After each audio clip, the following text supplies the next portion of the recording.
তো কথা হচ্ছে যে এবার ফিরে আসি মূল আলোচনার দিকে, যেহেতু 7:30টার কথা ছিল। আমাদের আমলগুলো অত্যন্ত সেন্সিটিভ। প্রতিনিয়ত আমরা যেগুলো করি আমরা যেন এটা না ভাবি ডান হাতে খেতে হবে, ডান হাতে খেতে হবে। জি, এটা একটা আদব। কোন হাতে খেতে হয়? ডান হাতে খেতে হবে। দেখেন আমরা জিহাদের এখন আমি দার্স দিলে বলতাম জিহাদ করতে হবে, প্রস্তুত হও, তাই না? কিন্তু এটার আগে আমাদের ফরজ হচ্ছে আমাদের সন্তানদেরকে আগে আদব শিখাইতে হবে যে খাদ্য ডান হাতে খেতে হয়। এই যে একটু আগে বললাম যে প্রস্রাব পায়খানার ক্ষেত্রে আদব, যেগুলো শিক্ষা দিতে হবে, কিন্তু আমরা এগুলো না করে আমরা আগে জিহাদের ডাক দেওয়া শুরু করে দিয়েছি। প্রস্রাব পায়খানার আদব নিয়ে বক্তব্য করতে গিয়ে এক ব্যক্তি আমাকে কমেন্ট করেছে, ইহুদি নাসারারা কোরআন রিচার্জ করে তারা মঙ্গল গ্রহের রাস্তা খোঁজে, আর আমাদের দেশের হুজুররা বাথরুমের দোয়া পায়। বুঝছেন তার চিন্তাধারা কত দূর! সুবহানাল্লাহ। তার মানে সে বোঝাতে চাচ্ছে এগুলো এখন মুসলিমদের দেখার বিষয় না। যেমন আমাদের নেতা নেত্রীরা বলে না যে কাপড় কতটুকু এটা মাপার সময় নেই, এখন নাকি প্রগতির সময়। বুঝছেন? তো তাদের দলের অন্তর্ভুক্ত এরা যে বাথরুমের দোয়া কি পড়বে না পড়বে এগুলো তো এখন মুসলমানদের দেখার সময় নেই। তার মানে কি মুসলিমরা এখন চাঁদের দেশে বাড়ি বানাতে পারে কিনা সেটা নিয়ে ভাবতে হবে, এটাই বোঝাতে চাচ্ছে সে। এগুলো কাদের চিন্তা? এটা দুনিয়াবী লোকদের চিন্তা, যারা দুনিয়া নিয়ে বেঁচে থাকতে চায়, নতুনত্ব কিছু চায়, এটা তাদের চিন্তা।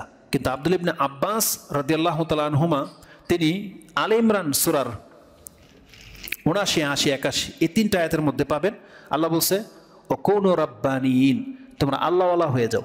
সেই আয়াতের তাফসিরে আব্দুল ইবনে আব্বাস বলেছেন রাব্বানি আলেম হলো তারা যারা ইউআল্লিমুনান নাসা সিগারা কাবলাল কিবার, যারা মানুষকে বড় বড় বিষয়ের আগে ছোট ছোট বিষয় শিক্ষা দেয়, তারা হলো রাব্বানি, মানে আল্লাহওয়ালা আলেম, আল্লাহওয়ালা ব্যক্তি, যে আপনাকে উপকারী কিছু শিখাবে বড় বড় কথার আগে। এমন কিছু শিখাবে না যেটা আপনার কোনোদিন নাও হইতে পারে।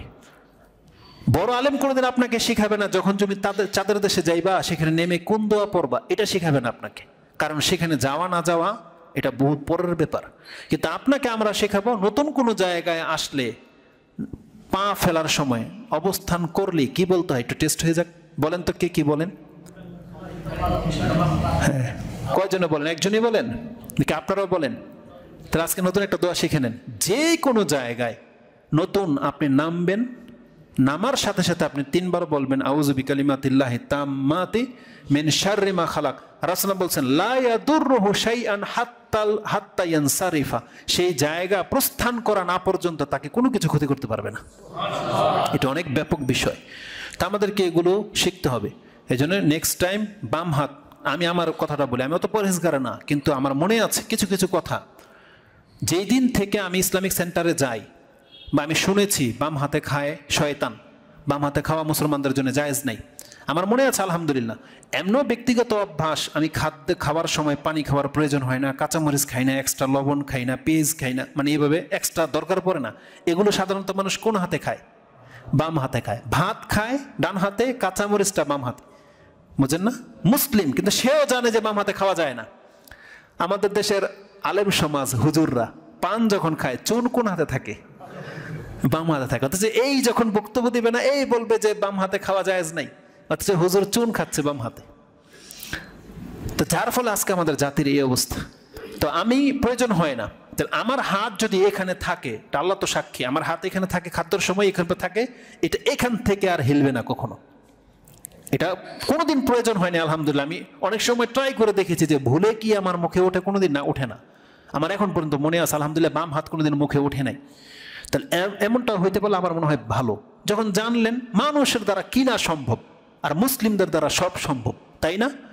মুসলিমদের দ্বারাই তো সম্ভব। আমাদের ফিতরতটাকে যে দাঁড়িয়ে রেখে দিয়েছে এটা মুসলমানদের দ্বারাই সম্ভব। 5 ওয়াক্ত সালাত পড়া ঠান্ডার মধ্যে এটা মুসলমানদের দ্বারাই সম্ভব। তো যে কোনো ভালো কাজ যখনই মুসলিমদেরকে আপনি বলবেন, একটা ভালো কিছু জানাবেন, ওর পক্ষে এটা সম্ভব। ওর যত অভ্যাস আছে চেঞ্জ করে নিতে পারবে, এটা মুসলিমদের দ্বারা সম্ভব, কিন্তু অহংকারীদের দ্বারা সম্ভব না, মুনাফিকদের দ্বারা সম্ভব না। রাসূলুল্লাহ বলেছেন এক ব্যক্তিকে কুল বিয়ামিনিক, তুমি ডান হাতে খাও। সে বলতেছে লা ইস্তাতি, যে রাসূলুল্লাহ এটা আমি সম্ভব না, পারবো না। সে অস্বীকার করেছিল বিল কিবির, বলা হয়েছে অহংকার বশত, সাহাবী বলতেছেন। তারপর রাসূলুল্লাহ তাকে বদদুয়া করেছিলেন তোমার এই হাত কিয়ামত পর্যন্ত তোমার মুখে উঠবে না। সেই লোক কোনোদিন তার ডান হাত মুখে তুলতে পারেনি। এতটা কঠিন বিষয়। তো রাসূলুল্লাহের বিষয়গুলো মেনে নেওয়াটাই হচ্ছে কল্যাণকর। তো বলেছিলাম যে আমাদের কর্ম, আমাদের নাজাত, না হয় ধ্বংসের কারণ।